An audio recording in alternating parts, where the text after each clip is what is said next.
Thank Hey, you, Kim. Betty. Wow, so much wisdom in there. And thanks for helping me navigate all my zones that I'm feeling this week. Um, I Yeah, have some questions for you, some good questions here from our audience tonight. Are you ready to dive in? ready to go. Okay.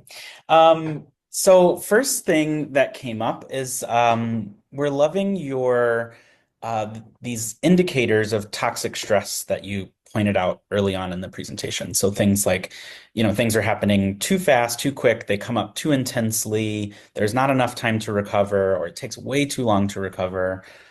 Those have been really helpful for me, just thinking about toxic stress that I see day to day. Um, What's the flip side of that? What are the really rich indicators of joy? I mean, I think we know some of the obvious ones, right? But Mhm. what are sometimes some of the sneaky ones, or how do we know that we've found it? So the green zone, that's a really good question. And I believe it is in the starter kit, there are awake states indicators where you can click on, like there's little boxes with descriptions of each of these zones, including the green zone. And in that green zone, you'll see there's a nice balance of tension where I'm able to be upright and relaxed. And that's basically what the green zone is. It's like stability with flexibility. The stability of my body, and I can smile without like you Hmm. know. So we see balance in a person. And so that's just green zone. Hmm. Joy is that feeling inside that it might be the zone, it might be delight, it might be a glimmer in the eye, as DIR calls it, We do right? love that word. Yeah. Right? Yeah. So it's what do I want to say? It's it's palpable, it's something you can feel, and it's just always readily available with the absence of stress. I just want to stress that you don't have to make it happen. It's Yeah. our natural state. I loved that. That was so kind of freeing in my mind because it kind of feels like we have to get there, or we have to do something to find it, or we have to create something to make it happen. And so much of what you talked Right. about tonight And it ends up really being annoying when we're trying to get a kid to be joyful and they are like, why is your voice so high? And like, come on, let's and then you end up looking like you're in positive red zone instead of actually joyful. Right. Yeah. Great. Not something to force. So a question from the crowd. I thought this was really insightful. So in the end there, when you're kind of modeling what it's like to be in the red zone in a kind of healthy way, right? So we've got questions from parents who are asking, what if it's actually my child and their behavior, the way that they're interacting with me, that activates my red zone? Yeah, yeah. And then kind of connected to that, the same parent is asking, what happens when it actually is that serious, right? So Mhm. when there's something dangerous happening when someone's safety is at risk, like we're running into the street in traffic, right? Mhm, mhm. Yes. So the first question is, what if they are triggering my red zone? Generally speaking, children, and this might not be you, but I'm going to go with, the general, which is children only attack when they don't feel like you're listening. And they don't feel like you're listening if you're talking, Mhm. if you're trying to solve the problem. Yeah. So if you're quiet and engaged, if you have an engaged expression on your face and you're looking at them when they're having these feelings, Yeah. they don't generally attack you. They just need to shake your doors and windows to get you to listen. And so that's why they're coming at you. Mhm. So, in general, not always. And I just want y'all to know I give a free half hour to every family to suss out specifically what's going on in your family. So if my in my presentation it doesn't cover what you're experiencing, I'm Sure. happy to talk. But so that's the first thing is stop talking. It's just really hard for kids to deal with that stimulation when they're that upset. They can make the noise, but not you. Um, and then the second thing you said was, What happens when it really is that serious? yeah, it's still like if now if what you did worked and they never went into the street again, great. Ignore what I'm about to say. I'm only talking about when it doesn't work. You Mhm. still make it joyful. You still, you know, run in front of them and then say, "No, I'm not going to let you go in the street. Ah, I'm so scared you're going to get hurt." Ah, and you just make fun of yourself and you keep it light because they children learn best through play. All children learn best through play. Even in mammal land, overall, children learn best through play. And so when they're learning about even dangerous things, you don't have to make it that serious. You can keep it light. Yes, it's a life and death situation. I understand that. But the more serious you are, the more threat they experience. The more threat they experience, the less they can learn. And it seems like just kind of thinking through the framework that you presented us tonight, a lot of times our responses might be more linked to our own state and which could be more blue, right? Because Right. it could be coming Mhm. from more fear, Yeah. withdrawal, Yeah. right? And so we really want to kind of make it serious and turn it down. Yep. It's very, very true. And the other thing is that we often think that something is dangerous when it isn't. Like sometimes the hitting of the baby is serious, but oftentimes children are modulating their hit. So if they hit their sibling and it's really a swat in your mind as mama bear or daddy bear, that looked like that could have been dangerous, but the child is actually controlling themselves, and that needs to be recognized and noticed too. Yeah. Cool. Love those. I'm gonna move us into a Oh my question. gosh, hold on.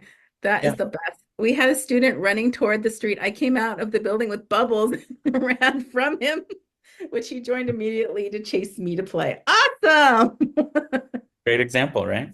Yes, I'm gonna turn us to talking about older kids, great. specifically teenagers. We've got a question. Yeah. It says, I have a Love. question about older teenagers. If you've parented them prior with a more kind of compliance-based model, Mhm. what can we do to the end of rewiring? Can Not a problem. Not a problem. They recognize it right away when that compliance lens gets dropped and you start getting collaborative with them. You can start at any time. It's soothing at any time. Now, I'm going to warn you that when you change to a more collaborative model of interacting with them, you've got it is payback time. You're going to get more big emotions. You're going to get a lot of whining and complaining because they saved all that up from all those years of compliance.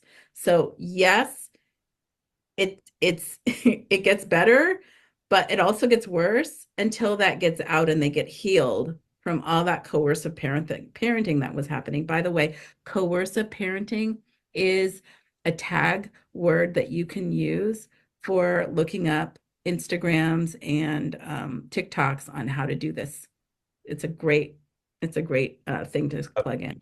Sure. Oh yeah, as soon as you stop being compliance based and start being collaborative, they see it right away and they, warm up to you and start feeling safer and safer to speak to you. Betty, we've just got a few minutes to go here. I've got a loaded question here at the end. So let's kind of take the time that we have with it and unpack it a bit. But you spoke again and again about all of this incredible indigenous parenting wisdom Hmm. available, right? Hmm. And we're curious, what do you think it is about weird or Western societies that have gotten us away from that kind of parenting or that way of living, right? And we did get some specific questions about this idea of it takes a village, right? And oftentimes in our Hmm. society, there are fewer and fewer villages, or more and more threats to our villages, right? what do we do about that? Well, a lot of people move, but no, wait, so you asked a two-part question. I want to start with the first Sorry, part, yeah. which Mhm. was What do you think um it is that got us away? oh What yeah. is the kind of focus in weird societies that keeps us from doing this kind of parenting? Yeah, well, I really feel like so indigenous, when I say indigenous, I mean hunter-gatherer, that's the term more commonly used. And these are societies that don't depend on money for their survival. Mm. And as we move away from those toward weird, we have people less and less, there's still like Italy and there's, the whole Latin America and there's all these cultures, Africa, that are somewhere between the colonized, weird, and indigenous, where they still have a collective society so that they're not 100% reliant on money. The more reliant on money we get, then the less support we have from our community to survive, the more high stakes things become. And we just are really good at colonizing ourselves now. We don't need a slave driver. We're our own slave driver because we're so afraid of not being able to survive or at least live well. And that then trickles down to our children. So that's my personal theory.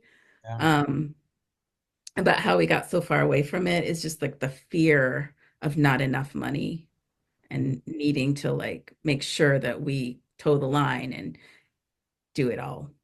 perfectly. Um, Makes a lot of sense. and the other question, I don't have the best memory, I'm afraid.